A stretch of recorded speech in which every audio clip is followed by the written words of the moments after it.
Today, we're going to talk about specifically how to win revenue faster, how to have less motion, less smarter effort, really how to shorten your sales cycle. This is tailored toward B2B startups, but it works in literally every scenario where you've got an offer and you're bringing it to market and you are putting it in front of a target audience. Okay. So just a little bit about me. As Devon mentioned, I've been around the block a few times. I've been launching, scaling, exiting, and sunsetting startups specifically since 1995. I was literally in the middle of Silicon Valley with all of the active.com investors when a $5 million check would be handed out to a Stanford grad with a great PowerPoint and a great .com idea.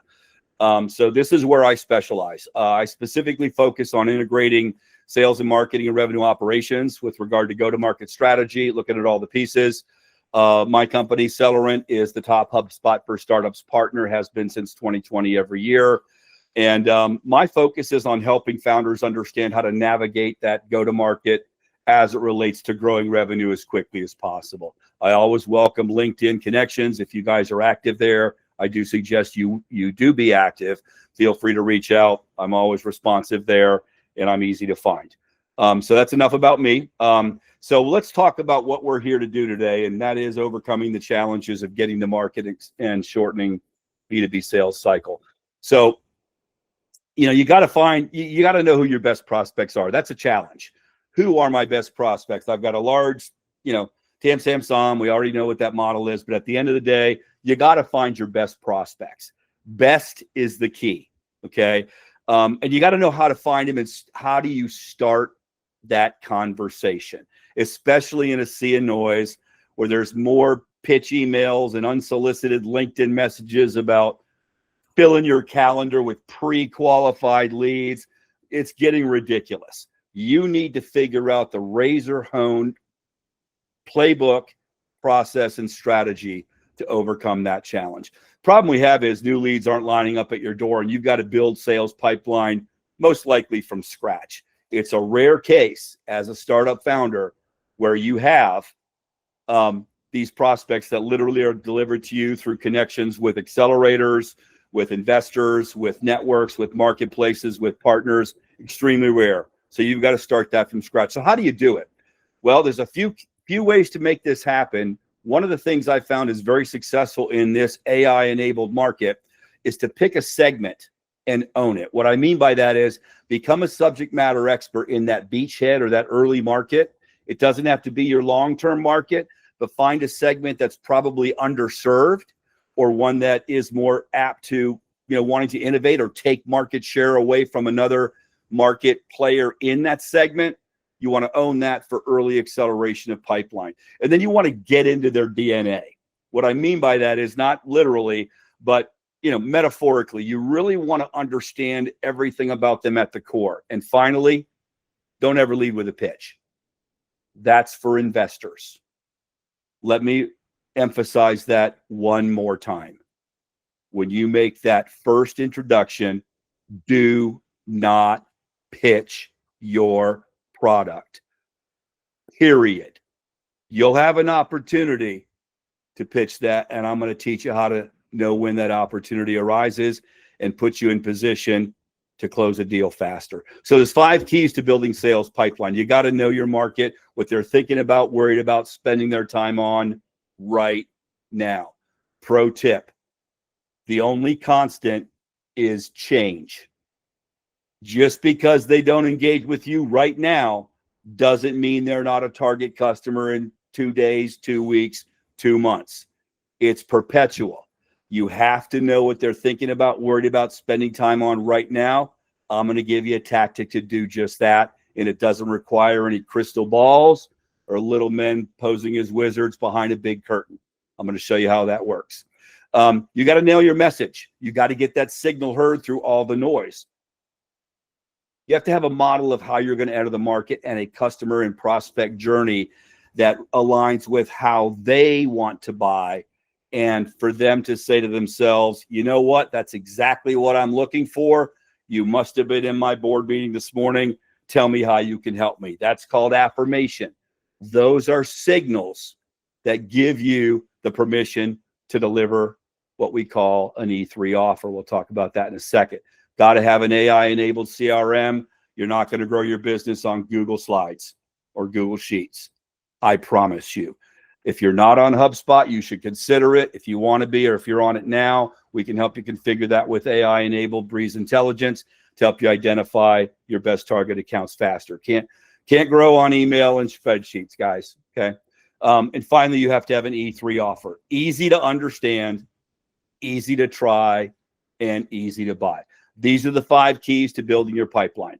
So let's talk about the key pieces of this. So you got to know your prospects. There's a workbook we use called the Target Market Segment Audience and Buyer Profile. It's sort of the best of all worlds when it comes to a persona, an ICP, a situational awareness assessment. This is all compiled and curated over 30 years of taking startups to market that helps you really crystallize and understand and how to get in their DNA. It's got 3 parts to it: a market segmentation, your target audience, and a buyer profile. Critically important that you understand the distinction between all 3. Your market segmentation is, quite simply put, information about the companies in your target market. The audience are the people working at those companies who hold critical roles. They're functional roles, people who you can identify, contact, and who influence and make buying decisions. And finally, their behaviors, their attributes, what motivates them, what concerns them, what are their personalities. These are important things to understand. This workbook will help you get there, okay? So you need that profile as a key pillar for your go-to-market and sales acceleration strategy. You have to have a platform that works. I'm sure you guys have seen all these tools before. Tools are commodities. AI is a commodity. You got to know how to use it. You need a tool stack that can automate your initial prospecting, create and distinguish between leads and pipelines, have AI-powered buyer intelligence, and know how to set it up and use it, and then be able to put together target account alignment action plans and integrate all of your pieces of your go-to-market puzzle, your content, your campaigns, podcasts, webinars, give-to-get sheets, sales profiles, pricing sheets, trial activations, all of those pieces of the puzzle. You've got to have that in place. So what's that playbook look like? Well, a prospect journey is effectively defined as every phase of interaction, from starting the conversation to qualifying the prospect to determining if a legitimate buying opportunity exists, to presenting and demonstrating your solution, to delivering an offer and getting a decision. The key here is to compress that cycle time. So there are fewer motions over a shorter period of time because you've made that journey flow in a way that's repeatable, trainable, and scalable. Okay. So the first piece of that is qualifying. Folks, this is the most important part of the entire journey. Boy, if I had a penny, do they still make pennies? Probably had an old five-gallon water jug of pennies many years ago. If I had a penny for every time a founder jumped right to a presentation because they're excited, justifiably, about showing off their solution to see if someone's interested, before determining if a legitimate buying opportunity exists, I would be able to fund all of your startups with a $5 million seed round. I'm not kidding. This happens all the time. And I'm sure we're all guilty of that. And it's not anything you're doing wrong. It's what we're trying to do because we feel the pressure to get sales. I will tell you, becoming an expert at qualifying, getting that affirmation, that first part of that first call to determine if a legitimate buying opportunity exists, this workbook, our training and coaching, will help you become an absolute expert at qualifying. This is the number one reason. This is where most founders fail and sales cycles get extended, because in reality, there was not a legitimate buying opportunity and we're trying to sell when one does not exist. You nail this, I promise you, your sales cycle times will decrease by at least 50%, by at least half. I promise you. Critical piece of the puzzle right at the top end. Now, when you have affirmation, which is to say, you'll know and you'll train yourself to pick up on those signals during the first part of that qualification, discovery call, whatever you want to call it, you'll know when there's affirmation. When there is, that essentially is your permission to present your solution. Give them some illustrations. Don't make a demo too complicated. You want it to be a two-way street. Make sure ultimately it leads to a progression of activity toward an offer or a clear next action to make a decision. The decisions are very simple, folks. There's only three. Yes, I want to buy. No, I don't. Or not right now. There's no other decision. And we want to enable through an effectively delivered presentation and demonstration, we want to enable our audience to make that decision quickly because they understand it. Because you've delivered an E3 offer. It's easy to understand, easy to try, and easy to buy. You've asked for the business, you've prepared to negotiate, and you're taking steps with intention and action to make a decision. That's the playbook. And ultimately, you're going to have an onboarding that's going to be proactively planned. All the stakeholders will be involved. Automate whatever communications you can. Have check-ins to make sure your new customer is coming on board. And every part of that experience is going to just justify in their minds that they made the right decision going with your company, your product and solution. Okay. That's the playbook. It's incredibly easy. You break it down to these elements and all of them have a key in shortening sales cycle. So let's talk about how you build a funnel. Your channels are going to be email, LinkedIn, and ideally events. That's it. Yes, you can make phone calls. Very rarely that they work these days, but if you can make them work, then do it. But ultimately, these are channels that everybody has to use that are cost effective. You're not all over the world. You don't have to build a big staff, and you can use automation selectively and AI impressively to create content that's going to resonate. So those are the channels you're going to create your conversation in. So what are the things that you do? What are the tactics you've got to do to be successful to accelerate sales cycle in a prospecting scenario? It's quality over quantity. This is an unpopular opinion in many circles, but I'm going to say it and be very convicted about it. Stop, spray, and pray. If you hear, and I hear investors telling founders, send more emails, send more. Don't listen to those investors. They don't know what they're talking about. What you want to do is send the right emails with the right message to the right audience. Quality over quantity is going to get more revenue faster every time. And if you guys have others who are influencing you differently, I would welcome that conversation. We should all get together for virtual coffee or a happy hour to discuss the merits of both. And let's just make sure we can bring to the table some proof. I'll be glad to do that anytime. So you can use automation. We call it a first touch. You can use sequences in your CRM. You have to constantly analyze and optimize. Remember I said earlier, the only constant is change. Just because your first set of messages didn't get engagement doesn't mean the next set won't when you constantly iterate and optimize the efficacy of those. Once you've got an open, a reply, once you have indications, and this is where Breeze Intelligence in your properly configured CRM is going to help you from an AI standpoint, then you forget about anything that's automated. You do a reach out. Hey, this is Kenan. Thanks for taking a look. Love to chat with you briefly about the challenges you might be having to overcome the noise in market to get your message through the noise and really create affirmation with your ideal target audience. Let's talk about some tactics that work. Okay, make it personalized. There's ways to do that. That's going to get you heard over everybody else.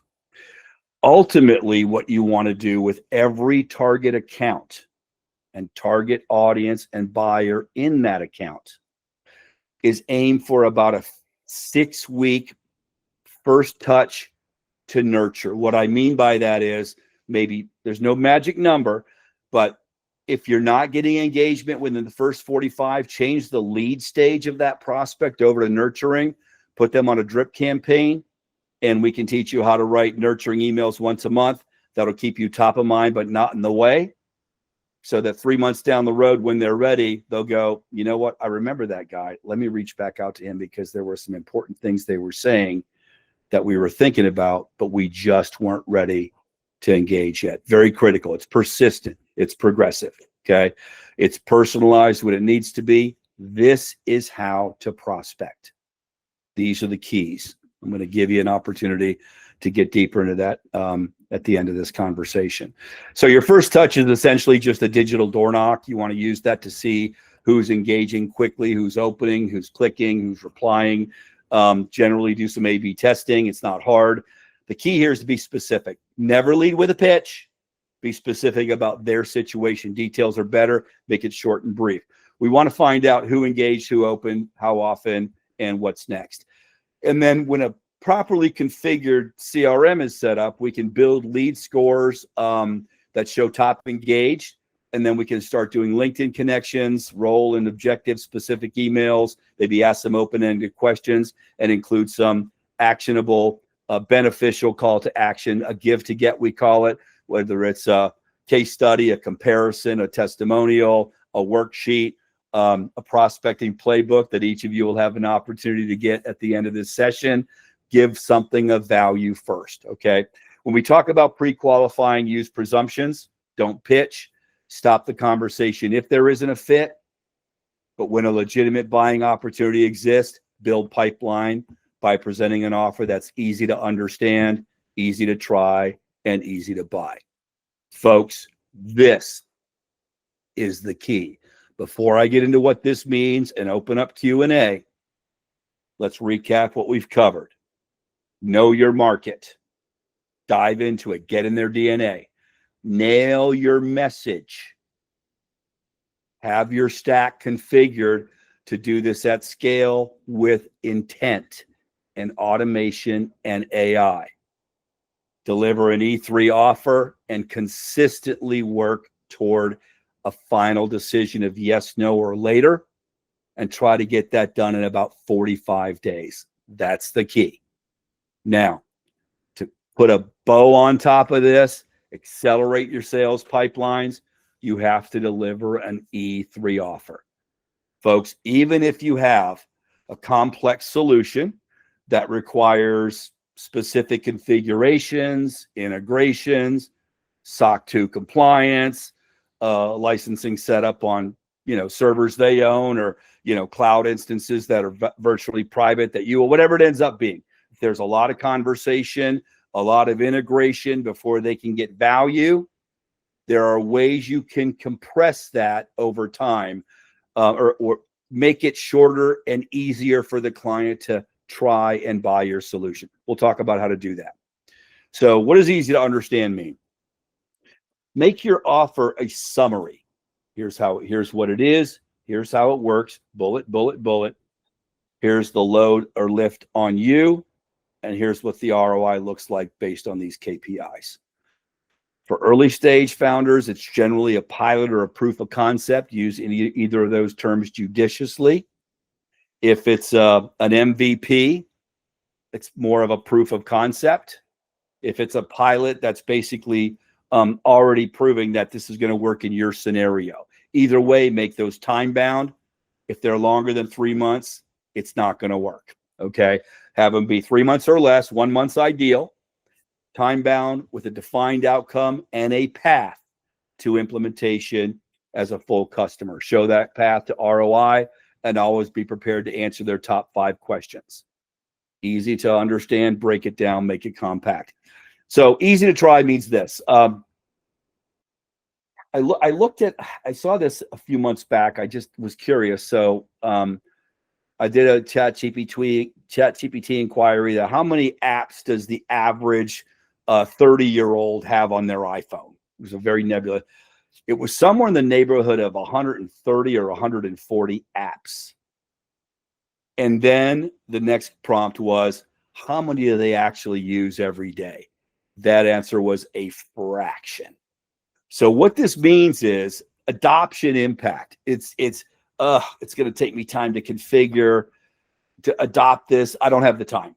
So when we talk about easy to try, what we're talking about practically is reducing lift wherever we can to make it easy for a user to self-serve their setup or see what that buyer's journey looks like before they start doing it. In other words, it's 30 seconds. You've got all the information you need, you're set up. This is how easy it is. If you can illustrate that with an infographic or a quick video, that's ideal. Okay. In some cases, it's harder to do that with complex solutions, but you should be continually trying to refine how a potential customer can try it out before they buy it. That's critical for startups, because if you end up talking to one of those potential customers in your market that aren't really early adopters, where they don't really care that you're a startup, they've got some money and they want to experiment, they're a later stage business that looks at you and tries to take advantage, you want to make it look easy, because that makes it seem like you've been there. They'll give it a shot faster. And ultimately, if they excuse me, have any special considerations like SOC 2 compliance, whatever, be ready for it. And make it easy to buy. If you're selling to companies that are 1,000 employees or more, you're going to average 6 or more decision makers or influencers. Be prepared to answer every one of their motivations. Make sure your pricing and service options are simple and laid out. Quick little graphic, boom, boom, boom. I get it. Okay, I want that one. The contracts are friendly. You have good documentation and accessible and responsive support. A lot of founders would say, oh, that's a big lift. We're not quite there yet. Don't worry about it. It's iterative. Creating that perfect E3 offer is not out of the gate. You learn through prospect journeys with qualified prospects who have a legitimate buying opportunity, who you've then sent the proposal to. You will learn how those post-proposal conversations go and the questions that get asked that, oh, by the way, you'll track in your CRM, pro tip, and be able to continually use that data to identify through AI and judicious use of it where you can reduce friction in the decision cycle. Okay. So these are the key fundamentals we're talking about now. It goes a lot deeper, but if you focus on these key fundamentals, your revenue will accelerate faster than you could imagine. Pro tip here on your contracts. If you send your service terms and conditions, whether it's an SLA or a service agreement, whatever it is, make sure you protect your company. And when you get it redlined back with revisions from a corporate attorney at your target company, that's a pretty strong buying signal. What you'll want to do is put all in on those prospects. Ben, we're going to ask you to hold your questions. Not sure if that was automatic, but we'll hold these questions till the end. Okay. And finally, you're going to close. Always ask for the business. Understand the best tactic. You want to practice this in a mirror. We've covered what you're looking for. We've covered the ROI. We've covered the pricing. We've covered our contract. May I send you the quote? What can we do to earn your business? This is where most founders tend to stall because of that fear and that intensity and anxiety of closing a deal. You have to ask for the business, and based on how those conversations go during the journey, that's when you'll know you're ready to ask. So before we get to Q&A, what we're offering you today is what I call the 3 Ps of prospecting playbook. If you want to hit up that QR code and maybe bookmark that page or hold on to it, there's a quick little download the playbook. Gives you some high-level fundamentals about how to run through that prospecting piece where you're creating a cadence from first touch to top engaged to personalized messaging that builds your pipeline and funnel with intentional action to your best prospects to get more quality meetings booked faster with less effort without using spray and pray. It's very high value.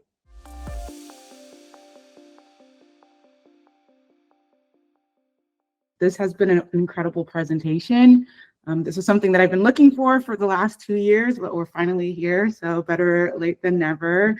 My name is Osahan Ojiaga, and my question is, what advice do you have for complex products that are not self-serviceable?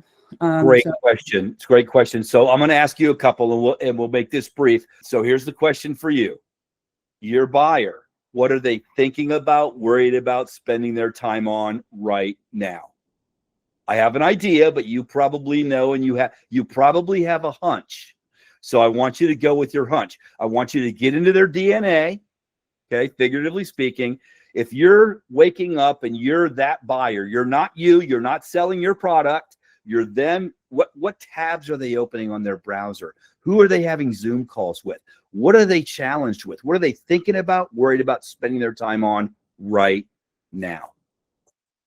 They would be worried about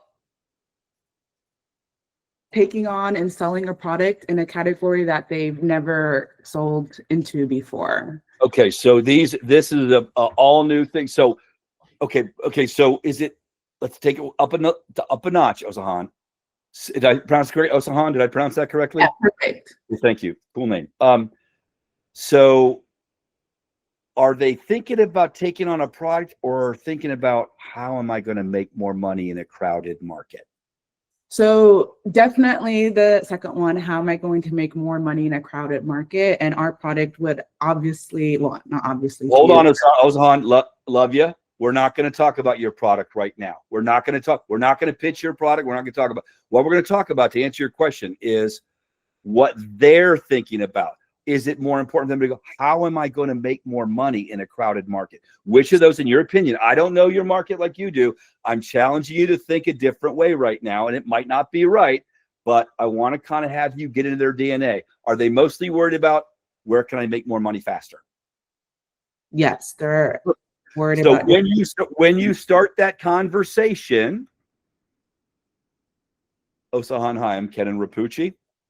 I talk with leaders in your space all the time about looking for innovative, easy ways to create opportunity for revenue growth that can be scalable and innovative to take market share away from your competition. If you got a few minutes, I'd love to talk to you about how we're doing that, to see how we might be able to come into your world and tell you how to do it for yourselves. Now, I want you to compartmentalize that and use that as a stepping stone to overcome any barriers or start conversations. I'm not sure if my answer was helpful for you. Let's go back to your question. So, because I want to make sure that I'm hitting the nail on the head. Please rephrase, or please help me understand if I'm on the right track, or if you need a little bit different guidance. Well, just you had the 3 E's, or the E3, the easy to try. Easy to understand, easy to try, easy to buy. Yep. Mm-hmm. Yeah. And the easy to try part is kind of complex when it is implementing something into a product line, right? And so yep. What is an easy to try, or an alternative, or a way to create that easy to try experience for some complex products that are not a SaaS? Okay, so a tactic on easy to try. Okay. So I generally start with creating that first engagement and getting affirmation. So when we talk about the E3 offer, that comes after you're talking with your ideal prospect and you've earned their trust and credibility right out of the gate, because you're addressing what they're thinking about, worried about, spending most of their time on right now.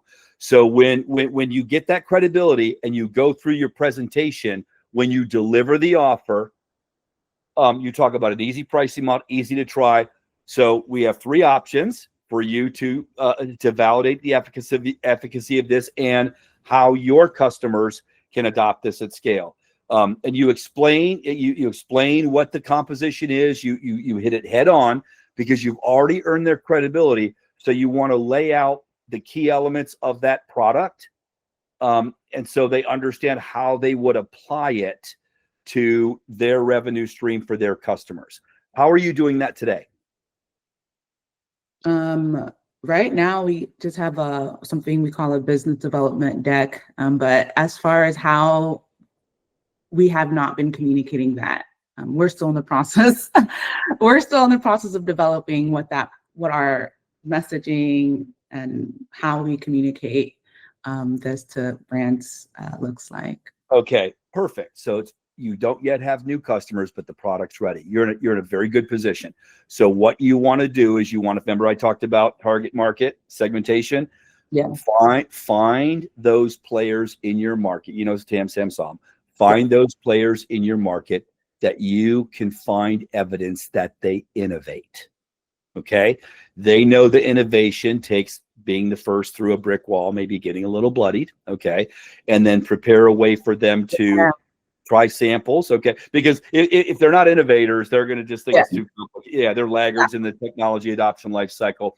So I'd love to drill down into this a little more with you. If you want to reach out to me on LinkedIn and connect. Yeah, because I think right now I want to give everybody my opportunity to bring this challenge. I have some ideas I think could be more helpful for you than what I just kind of mentioned. But I think you're in an advantageous position. It's a matter of being able to find the right audience and help them understand that it's okay, that it's complicated. We'll work with you, okay, to be the first to market and have the competitive advantage. And we'll work with you to bring this to market and then get you sales quickly. Okay. We'll do that. Great question. Please reach out to me. Yeah, no, I open arms. Okay. Glad to help. We're Gopher. Question for me is I think as you were speaking and Dave and I were kind of chatting a little bit behind the scenes, but that qualifying piece is crucial, right? So what goes into what are your best tips for that process of qualifying the customers? So in other words, the ICP, multiple ICPs, because we've had a little bit of context and color. Dave does a killer job of signing people up. No problems there. How do you define that? How do you build really most effectively kind of build out that qualification process? Great question. Excellent question. I'm gonna sound a little bit like a broken record. What is that perfect customer thinking about, worried about, spending most of their time on right now? It's perfectly fine to say, I don't know, because most founders don't know, because they haven't been trained properly to think about how to put themselves in the prospect shoes. An ICP, fine, whatever. A persona, fine, whatever. We're not talking about those. We're talking about situation right now, today. Is it AI adoption? Are they laggards? So let me ask you this. What do we already know about that industry with regard to how quickly they're willing to blow up and adopt new technology? What do we already know about? Are they fast to blow stuff up, or are they laggards? They're definitely laggards. They're stuck in their ways, right? Yep. So that's important on the market segmentation. Okay. So they're resistant to change. Yes. Now they will, okay, this doesn't cost me anything. I'll sign up. Yeah, I'll poke around, take a look. But are they really motivated to change something? Again, just as I mentioned to Osohan, you got to find those early adopters. Now, here's a way to do that. Try to get some of the young players who are just coming into the industry. What are they thinking about, worried about? I'll tell you what they're thinking about, worried about. We need to find an advantage so we can take market share away from those laggards.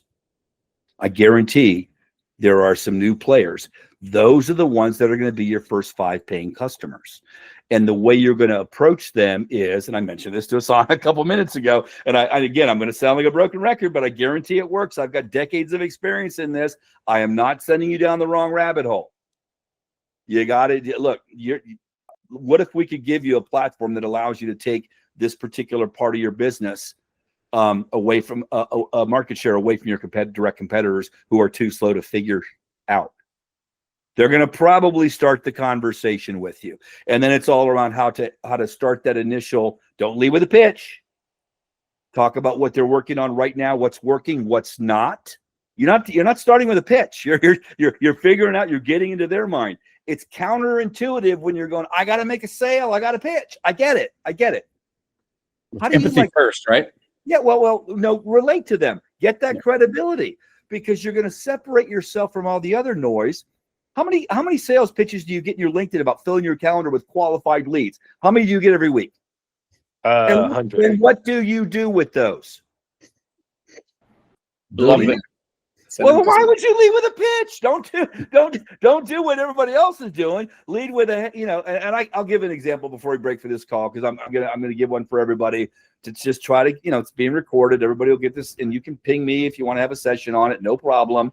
But it is just a tactic, folks. That's all it is. Just shift your mindset and what you're talking about to focus on what they're thinking about, worried about, and spending their time on right now. Okay. Was that helpful at all? Oh, absolutely. Okay, cool. Come on. I want everybody who's here. You guys your time is incredibly valuable. I love taking these questions. Sometimes I nail it. Sometimes I don't, but we can at least start the conversation. Bring me your hardest questions. I have another question for you. Sure. At the top of the call, you mentioned utilization of AI, but I don't think you went into too much detail around that. How do you recommend using AI to speed up the sales process or manage your information? Yeah. Great question. I, by design, didn't go into a lot of detail about that. AI, let me break a bombshell on you. AI is incredibly immature when it comes to sales. Here's what it does do well. If you prompt it correctly, it gives you historical data on trends and current information about current state. It does not tell you how to write a good email. Trust me, it doesn't. Okay. What it tells you is it validates what you believe you know about your market with research and data points around it that are generally fairly accurate. But when we talk about using it in the context of top of funnel, it's used to create suggestions. HubSpot has a Breeze AI agent that is starting to catch up to where we are, but it's got a lot of work to go. My company's built a dynamic growth intelligence platform on top of HubSpot that actually takes specifics around what they're thinking about, worried about, spending most of their time on right now, and translates that into actionable sales motions. We're about 100 days away from making that production, but for right now, you're going to use it for research, validation, and intent signals. Those are easy. They're all packaged into HubSpot. If you're not on HubSpot now and you want to be, you can get with me and I can put you in touch with the HubSpot for Startups partner I have that can get you guys on that platform, or we can set it up for you if you like. Don't rely too heavily on AI. Here's a question. Are we selling to companies or are we selling to people? Everybody put in chat what you think. Everybody just go into chat. Anybody? Okay, Hector, good. Okay, companies. Yeah, come on. Keep it coming. Just quick. People or companies? Couple more. I know there's more people here. Maybe y'all are busy. Maybe you're people. Okay, perfect. All right. So the answer is we sell to people. So here's a little self-reflection. Let's get out of our own skin for a second. When you want to make a decision, when you want to evaluate something, Osahan, Matt, Warren, all you guys, Hector, when you want to make a decision about something about your business that's critical, you want to talk to a bot or you want to talk to a human? Yeah, absolutely. Agreed. Yeah. AI doesn't sell, folks. So the next guy that comes and says, eliminate all your SDR. Now, I'm not going to get in that argument. SDRs, whatever. Yeah, it's overblown model. Whoever's selling anything, there's only 3 things you need. And I'll crystallize this. You got to get into the DNA of your market, period, end of story. You got to know what they're thinking about, worried about, spending their time on right now. And you got to know it's going to change. We have the prescriptive model for you to do that. We have the playbook. We built this over decades. It works every time. Don't lead with a pitch. You got to understand your position in market. You got to understand what you're bringing to the party. If you're augmenting, replacing, well, that's hard, displacing, or completely disrupting. Because if you're going to ask somebody to rip something out that they're used to, like Matt and Warren on your stuff, they're going to be reticent to that. People are resistant to change. You got to make it easy for them to understand, and you have to have an offer that works. That's it. There's no reason to complicate it. Okay. So if you just focus on these fundamentals, I promise you, you don't need to spray and pray. You don't need to send 1,000 emails a week. It's a waste of time, and you'll end up getting calls from people who have no intention of buying. Just waste your time. Okay. It's about efficiency, folks. Okay, next question. I have another one. Oh, bring it. I love it. I'm here. I'm here to help. So you've been giving us a lot of like strategies and tactics when it comes to B2B sales, but when it comes to implementation, when you're a startup or maybe you're a solo founder, right? And you're already juggling, 50 other things, what advice or tips do you have when it comes to now adding a sales process or sales just routine into the day-to-day of, an early stage startup? Are there fractional sales teams that can support the founder? Do you believe that the earliest sales should be founder-led sales only? Yes and yes. Okay, there are fractional sales teams. That's actually what my company does, but I'm not going to pitch that. But when you're young, when you're early, if you haven't done sales, get a coach. Get an expert coach who's been there, done that. Okay, if they understand your space, that's even better. And don't pay a ton of money. Okay, make sure you vet them. The founder should lead all first sales. When you get your first 10 or 20 customers, then you can think about refining the motions that you used to get those 10 or 20 and then create a sales playbook. These things are easy. These are practical implementations. Then you can consider either a fraction or a full-time sales team or leader and scale intentionally, but not too soon. So it is an iterative process, but founders have to lead all first sales. I firmly believe that. And it's generally best done with a fractional coach or consultant, tech, tools, talent, and the right market and repetition. Now, as far as your day-to-day as a founder, I generally recommend working in cycles. If you're familiar with working in cycles or that model. Okay, so no more than 40 minutes, 50. If you can pull 50, that's good. Turn everything else off, everything off, everything. 50 minutes or 40 minutes every day, same time or whatever, put it different times in your calendar. Don't do anything else except focus on your sales prospecting, your sales calls. Okay. Thank you. Thank you, Brittany. Yeah. So if you're familiar with working in cycles, it's not hard. You just got to have the discipline. What this does is it helps you hone in on exactly what you're doing. Okay. Yes. Thank you, Brittany. Thank you. We're cut from the same cloth. Work in cycles. Here's how you start the conversation, because cold email, you're right, ain't going to work. Okay.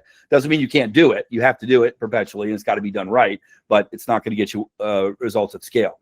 What you do is you find the companies, the vendors, the trusted partners who are already doing business, and they're enablers. Okay. Just they're symbiotic or complementary. They're not in conflict with what you're doing. They're not competitors. Don't get me wrong. Okay. But they already have the eyes and ears and trust of your 50 best target accounts. So you're going to develop relationships with the innovation-led people there, the folks that actually get into, that already have, that will give you and you're going to ask for a recommendation. You're going to ask for an introduction. Hey, we're doing this. We don't want to bother these guys with cold emails. We want to help. We want to add value. We want to be able to bring a team of these folks together onto a webinar or onto a demonstration or to a hotel room somewhere, whatever. I mean, whatever you end up doing, you're going to have a captive audience, because PhDs think differently. So what are they thinking about? Where's my technical advantage? How can I reduce research time? How can I reduce R&D budget? How can I deliver innovation faster? So you got to think about what they're thinking about, and they're very technically focused. They're not sales focused. Okay. So you have to start the conversation. You have to find those who they're already listening to and go make some new friends. Yeah, makes total sense. Yeah. Thank you, Ken. That was my question. Hector, I want to say, Ben, what did Hector just say? He said it makes total sense. Ben, I was asking you. Yeah, makes perfect sense. Yeah. Yes. So we hear that. We hear that a lot. Thank you, Hector. So I actually got T-shirts printed for my company on the back that said "makes perfect sense," and because it does. None of this is complicated. You guys just haven't been. Okay, I'm old. I feel young, but chronologically, I'm 64. I've been doing this for over 40 years. So when I come with this wisdom, it's not based on, oh, I'm like the wizard, I know this off. No, it's just based on doing this for so long. And if you haven't been doing it that long, it doesn't come naturally to you. But here's what I'm hoping we can get to today. It's really not that hard. It's not. Sales is tactical. It's not hard. Who's your audience? What are they dealing with? Let's talk in their terms. I don't want to be pitched when somebody calls me from scratch or disrupts me. Talk to me about something I'm dealing with. And then I'll say, okay, they're thinking about me. I'll listen to them. So to close this out, here's a practical example of how we do that. Start the conversation. Hey, Devon, I'm Kenan Rapucci with Accelerant. We work with accelerators just like Techstars to help your founders and cohorts understand how to find, engage, qualify, present, propose, close, and win more new customers faster. Let us talk with you about our programs and solutions that are extremely valuable so we can address your founders in ways that they want to be addressed. That's one way. Here's the other way. Hey, Devon, this is Kenan from Accelerant. Look, work with a lot of accelerators like Techstars. Got a lot of respect for what you guys are doing. Really looking at this Build in Tulsa program. We've got an area of the country here that's entirely underserved, that has massive intelligence in a short spot. What can we do to give a distinct advantage to bring those underserved founders who have brilliant solutions over to market and get heard, so that the main markets will adopt what they're doing and be able to make a difference in their business? Yeah, you're talking about language now. Yeah, which one of those two conversations are you most likely to get involved with? The first one or the second one? That's a question for everybody. I mean, I gave two examples, just real world. Which of those two opening conversations would you be more interested? Okay. So okay, thanks, Devon. Thanks, Thomas. Why? Why do you feel that way? Because yeah, I mean, since you were using me as an example, you postured yourself in a way that makes yourself a partner that allows me to potentially work with you to get to my goals, objectives for the work. Yep, I made a presumption. Now, it's an educated presumption because Devon and I have had conversations, so it was kind of a slam dunk for me to do that, but I wanted to put it in context here because it's relevant. What I endeavored to do, and I just did that on the fly, what I endeavored to do was address what Devon is thinking about, worried about, and spending his time on right now, which is, how do I make this C7 cohort the best cohort Techstars has ever had? How do I put Tulsa and these brilliant founders on the map and get them to market? So it's not the 90% failure rate, it's the 90% success rate. Okay. I'm sure he's thinking about that. I'm going to assume, and I made that presumption. And here's the way to wrap this up. I know we're over time. When you lead with a presumption, which was one of the elements on my deck, you don't lose. Because when someone says, when you make a presumption and you say, how are you doing with that right now? Or, let's talk about things that could work, that maybe work better. They could say, I'm not having that problem. So how do you respond to that? Oh, shoot, I was off base with my presumption. No. Wow. Tell me your secret. I talk to accelerator program directors all the time, and they're struggling with this. You're crushing it. What are you doing that's winning? Share the secret. And all of a sudden they feel valued because you're not giving them hubris. You're like, wow, I'm talking to your peers all the time. They're not where you are. Whatever you're doing is working. Tell me what you're doing. Because people like to be acknowledged for their successes. So either way, you're relating to the person. And you're not pitching your solution until you got that affirmation. And trust me, if you start the conversation about what they're thinking about, worried about spending most of their time on right now, if there's a fit, I promise you'll get affirmation and have the permission and blessing to deliver a presentation and ultimately an easy to understand, easy to try, easy to buy offer.